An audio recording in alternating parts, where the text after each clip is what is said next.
Hey y'all, I'm working on some new choice board ideas and using different tools to both create and implement choice boards with students.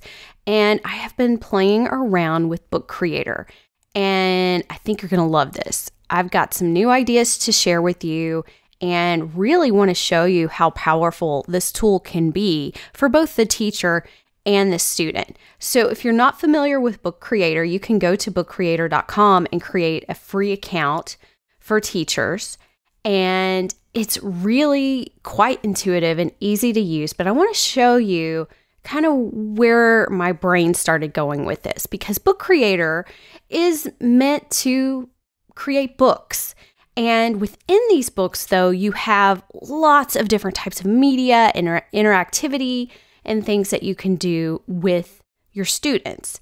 So the more I started playing around with this, the more I started playing around with a new idea of actually creating a book of weekly choice boards. So taking the idea of a choice board even further and using multiple choice boards throughout the week and combining these into one book.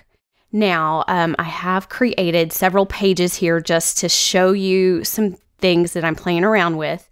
This is in no means a ready-made template for you. I don't want anyone to ask that. It's not even complete.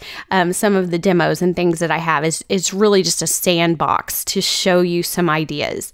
So again, just going off of the idea of a choice board. So I've talked a lot about choice boards over the years, and more specifically, I talk a lot about the TicTacToe, right? The 9 squares. And there's a lot of different ways that we can do that. I like the TicTacToe, but there's so many other ways to do a choice board. Like I've said a million times, write 3 ideas on the board and kids get to pick one. You know, it can be that.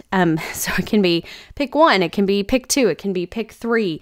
It can be, pick 1 from the top row, pick 1 from the bottom row.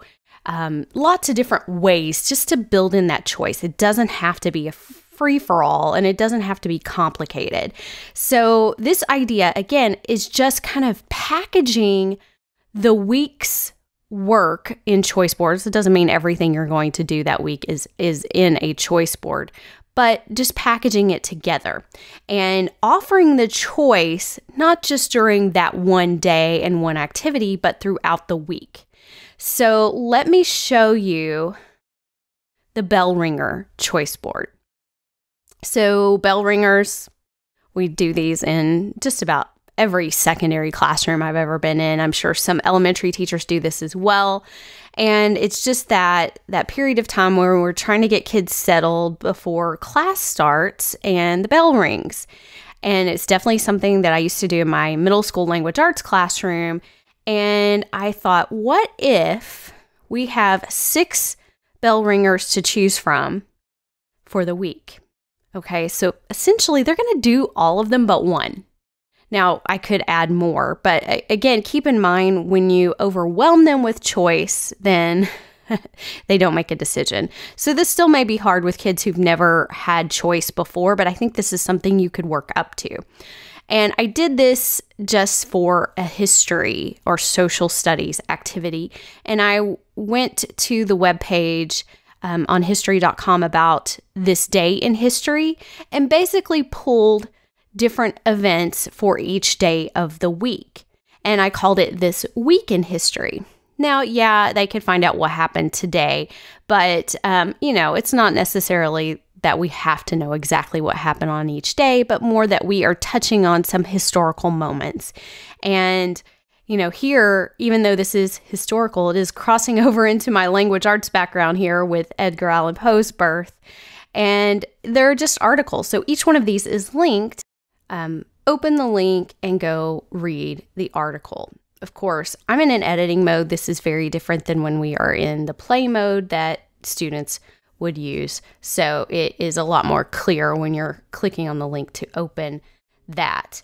Now, let's go back and look at some other ideas. So bell ringers, to me, this was just super easy.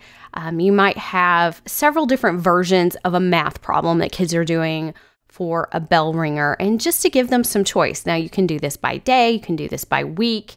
Kind of build up to this. Like I said, kids who've never been given this much choice will have that decision paralysis, so just keep that in mind. The other thing that I did was take the comic strip template, which, by the way, I'm in Book Creator, and when I created my new book, I chose comic strip.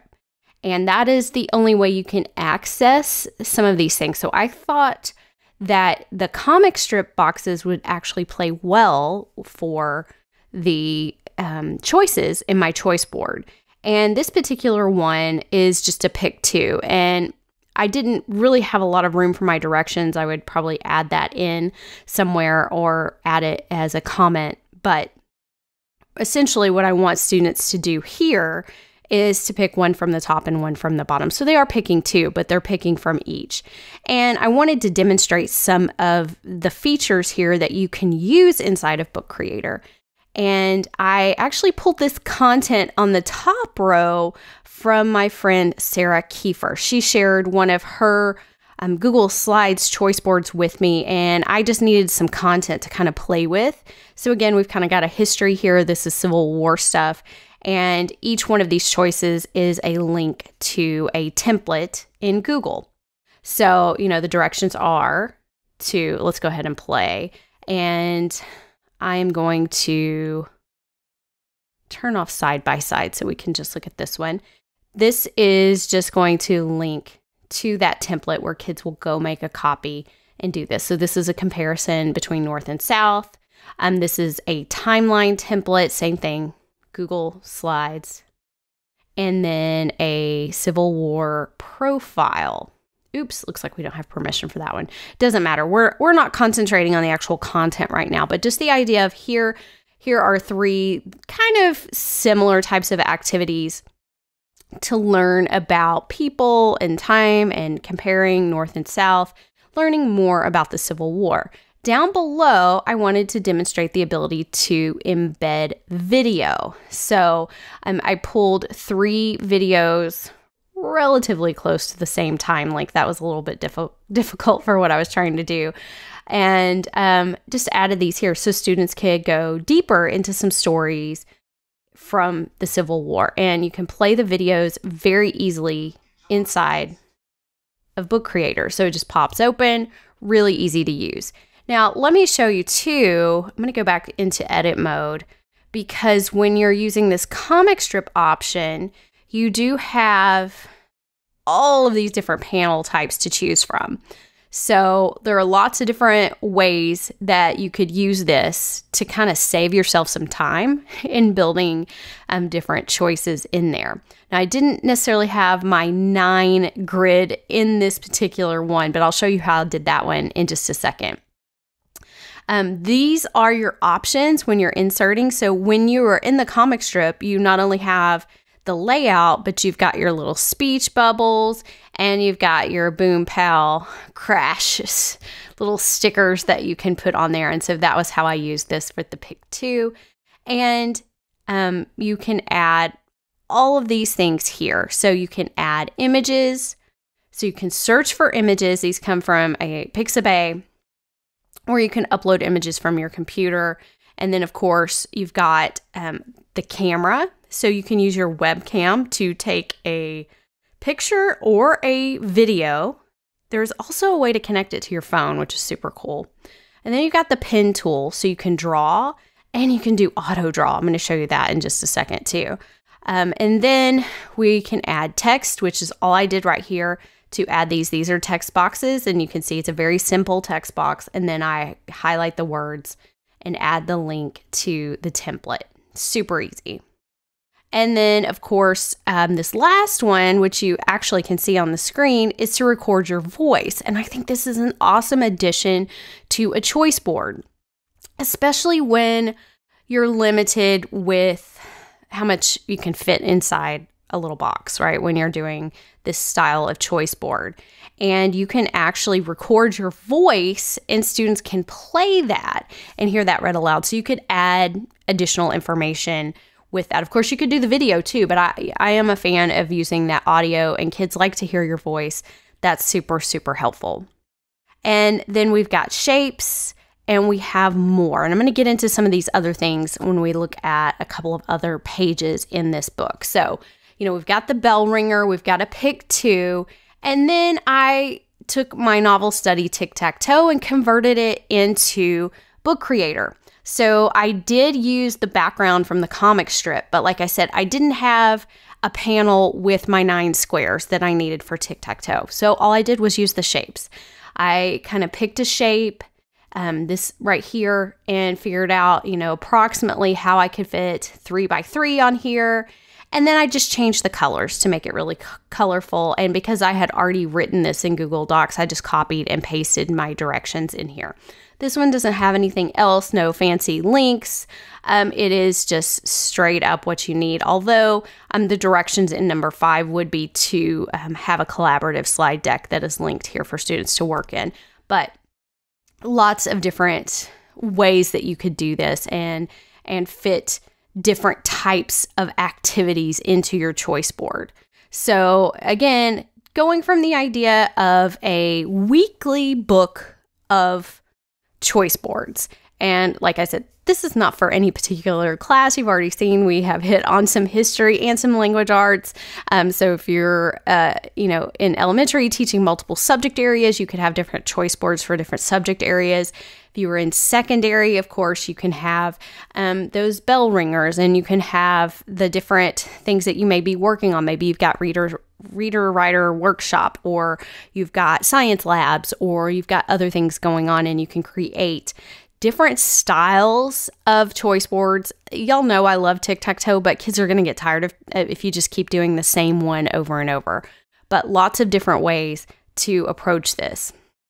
So the other thing that I really want to talk about is kind of the duality of using Book Creator for choice boards. And this is true of a lot of tools, but in the past, I have stuck to Google for so much of what I'm doing. And I do love Google, but these tools are definitely opening some doors to some new ways to use these. So there is the duality, the two sides, both the creation of the choice board, like we've seen with these previous ones, where we can add video, we can add audio of the teacher reading the directions. We've got links to templates and things like that, links to, articles to read, all of that.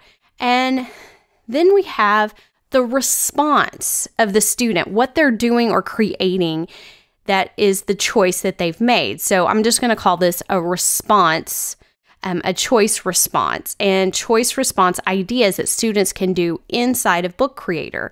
So not only could the choice board exist inside of Book Creator, but students can have Book Creator accounts and create inside Book Creator their actual responses to those choices. So I have loaded this page up with all the things that I could fit. In fact, I couldn't fit everything in here, but I want you to see all the different things that we can do. So we have this little plus sign over here, and I've already kind of went through these, but let's hit those again in terms of student response. So a voice response, let me hit play so you can see this a little bit better.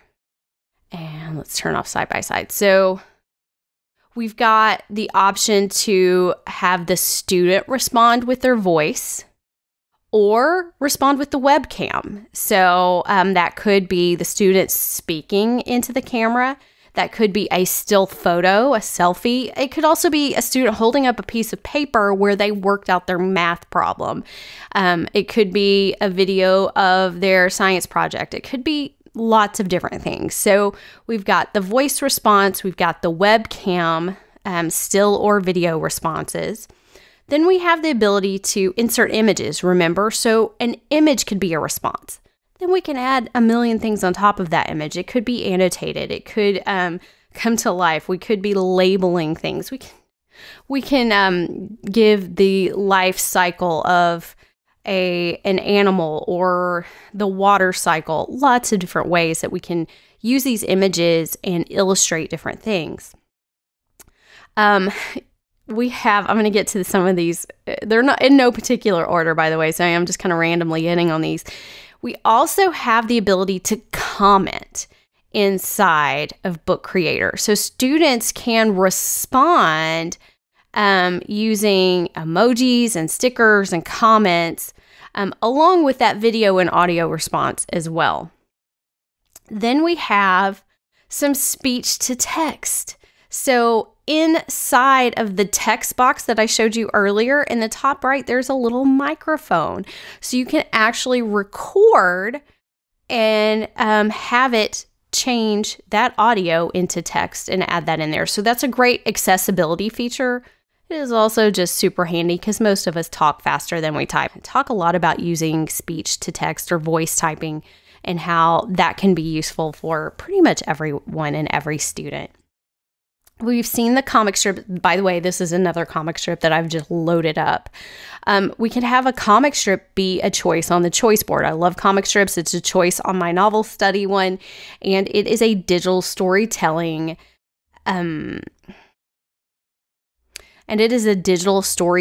response. So telling stories is something we can do in every classroom. It may not seem like it, but you do. Every class has stories to tell, real, fiction, process, everything. And then I even put in an example here so that we have the option to use that pen tool to draw. But then there's auto draw, which if you've seen auto draw from Google, you'll be familiar with this idea. And you'll see that little icon that's a pizza slice. That was my actual attempt at drawing with the auto draw to draw pizza. And it responded there with some pizza options for me. So I added that little icon so you could see that. You can change the background though. You don't have to do the comic strip background. That's just one that I was playing with and I think it's super fun. There are some paper backgrounds that you can use. In fact, I have one right here. So graph paper, lined paper, there's even music paper that you can use. And I forgot what the real word is for that. I know music people will get after me. It's been a while since I've studied music, but that's in here. Then we have the ability to use embed code. So I just quickly embedded my friend Pam Hubler's Wakelet on choice boards and put that in here. Sometimes when you use the embed code, it will pop up. So for instance, I used embed code from YouTube on the pick 2, and you can see the thumbnail of the video there. So it kind of depends on what you're embedding, but adding that embed code, super easy. And Google Drive files can also come in here. And look at this. So we do have the preview here of the slide deck. And this is just a quick little slide deck that was created by, I'm pretty sure it came from my Google Certified Trainer group. And it's a slide deck and it's a choice board. So you can learn more about the tools. And you can do this with any kind of presentation. So if students are creating presentations, that's their choice that they have selected. They can add that and embed it right there. So they can go create it somewhere else and still put it into Book Creator. And the same thing goes for Canva. So y'all know I love Canva. In fact, I want to go back to the title slide here, because this was made in Canva. Canva has partnered with Book Creator and they have some templates in there. And all I did was, adjust the title and add this in here and added Miss Bell's class. That's it. So that is super easy. And there's so many things that you can do with this. I was running out of space on this. I don't know why I thought I could fit it all into one page. But there's so many different ways to respond. So I think the possibilities are truly endless. I know I didn't hit on all of them, but for students coming to this plus sign, we've been through these things. We've been through these things in a comic strip. And then there are the shapes. I've used the shapes in a lot of different places, including arrows, and then more. So this is where you can connect other apps like Canva and Google Drive.